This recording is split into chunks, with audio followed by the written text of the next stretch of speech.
Hi guys, അപ്പോൾ ഞാൻ ഗിരിമോനൊന്ന് ഞങ്ങളെ വീടിനടുത്തുള്ള ശിവൻ്റെ അമ്പലത്തേക്ക് പോവാണ് കേട്ടോ. ഞങ്ങൾ രണ്ടുപേരും മാത്രമല്ല, മൂന്നാമത്തെ ഒരാളും കൂടെ ഉണ്ട്. ഇത് ഞങ്ങളുടെ അമ്മാമ്മയാണ് കേട്ടോ. അപ്പോൾ ഞങ്ങളുടെ വീടിൻ്റെ അടുത്ത് റോഡ് പണി നടക്കുന്നുണ്ട്. അപ്പോൾ അമ്മാമ്മ അതൊക്കെ നോക്കിയിട്ട് ഓരോന്ന് പറയുന്നുണ്ട്. ഇതാട്ടോ ഗായ്സ് ഞങ്ങൾ ശിവൻ്റെ അമ്പലം.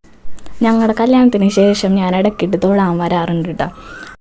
പിന്നെ വീടിൻ്റെ അടുത്ത് ഇങ്ങനെ ഒരു അമ്പലം ഉണ്ടായിട്ട് നമ്മൾ വരാതിരിക്കണത് ശരിയല്ലല്ലോ. ഈ അമ്പലത്തിൻ്റെ ചുറ്റുപാടും അതുപോലെ തന്നെ അമ്പലത്തിൻ്റെ ഉള്ളിലേക്ക് നമ്മൾ കയറുമ്പോഴും നല്ലൊരു കാമായിട്ടുള്ള ആംബിയൻസ് ആണ് കേട്ടോ. കൂടുതലും എൻ്റെ വീഡിയോസ് കാണുന്നവർക്ക് അറിയാമായിരിക്കും, ഞാൻ ഡാൻസിൻ്റെ വീഡിയോ ഈ അമ്പലത്തിൽ വെച്ചാണ് ഞങ്ങൾ ഷൂട്ട് ചെയ്തിട്ടുള്ളത് കേട്ടോ.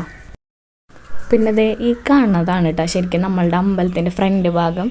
ഞങ്ങൾ ആദ്യം കാണിച്ചത് ശരിക്കും അമ്പലത്തിൻ്റെ ബാക്കാണ്. പക്ഷേ ഇവിടെ ഉള്ള എല്ലാവരും നമ്മൾ തൊഴാൻ വരുന്നവരും മിക്കവരും അമ്പലത്തിൻ്റെ ബാക്കിൽ കൂടെയാണ് കേട്ടോ കയറുന്നത്. നല്ല രസമില്ല കാണാൻ. ഞാൻ സൗകര്യം എടുക്കാൻ നോക്കിയതാണ്, പക്ഷെ അങ്ങനെ അങ്ങോട്ട് ഞാൻ വിചാരിച്ച പോലെ അങ്ങോട്ട് കിട്ടിയില്ല ഗൈസ്.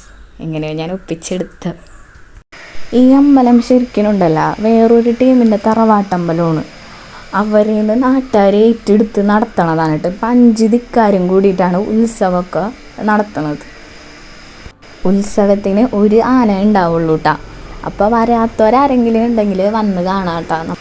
പിന്നെ എന്ന് പറഞ്ഞു കഴിഞ്ഞാൽ നമ്മളുടെ ഈ അമ്പലം പണിയാൻ വേണ്ടിയിട്ട് ഒരുപാട് ശ്രമിച്ച ഒരാളുണ്ട്, നാരായണ മേനോൻ എന്നാണ് അദ്ദേഹത്തിൻ്റെ പേര്. അദ്ദേഹത്തിൻ്റെ കുട്ടിയിലാണ് ഈ കാണുന്നത്. അപ്പോൾ അമ്പലത്തിൽ ഇങ്ങനെ പ്രശ്നമൊക്കെ നോക്കിപ്പിക്കുമല്ലോ അവർ. അപ്പോൾ നോക്കിപ്പിച്ച ടൈമിൽ ആളെ മൈൻഡ് ചെയ്യണില്ലാന്ന് ചെറിയൊരു പരാതി ഉണ്ട്. അപ്പോൾ അദ്ദേഹത്തിൻ്റെ പരാതി നമ്മൾ മാറ്റി കൊടുത്തിട്ടുണ്ട്. ഒന്ന് തൊഴുത് നമ്മൾ അവിടെ തൊഴുത് പോന്നു. പിന്നെ ഞാനിതുവരെ അമ്പലത്തിൻ്റെ ഈ കുളത്തിൻ്റെ അടുത്തേക്ക് ഞാനിതുവരെ വന്നിട്ടില്ല കേട്ടോ. കാരണം കൂടുതലും ടൈം അവിടെ കുട്ടികൾ കുളിക്കുകയും അങ്ങനെയൊക്കെ ഇരിക്കുള്ളൂ. അപ്പം അത് കാരണം ഞാനിതുവരെ വന്നിട്ടില്ല. അപ്പം ഇതിപ്പോൾ സൺഡേ ആയതുകൊണ്ടായിരിക്കാം അവിടെ ആരും ഉണ്ടായിരുന്നില്ല ആ ടൈമിൽ.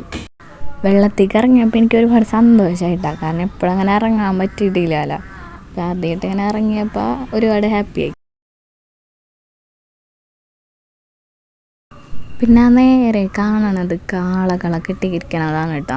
അങ്ങനെ വെച്ചെന്തോ പൂജ കാര്യങ്ങളൊക്കെ ചെയ്യും. എനിക്കതിനെക്കുറിച്ച് കറക്റ്റായിട്ട് അറിയില്ല എന്താണ് സംഭവം എന്നൊന്നും. ഞാൻ കണ്ടിട്ടുണ്ട് ചെയ്യണത്. അപ്പോൾ ഇത് നിങ്ങൾ കേട്ടിട്ടുണ്ടാവും, സുഹൃത്തം.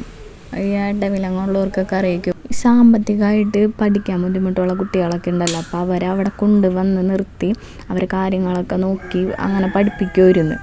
ഇപ്പം അവിടെ കുട്ടികളൊന്നുമില്ല കേട്ടോ. അവരൊക്കെ അവിടെ നിന്ന് മാറ്റി. പിന്നെ ന്യൂസിലൊക്കെ ഉണ്ടായിരുന്നു അവിടുത്തെ പ്രശ്നങ്ങളും കാര്യങ്ങളൊക്കെ. അപ്പോൾ അതൊക്കെ കാണുന്നവർക്ക് അറിയാൻ പറ്റൂട്ടോ. അപ്പോൾ ഇത്രയോട് guys. Tata bye, see U.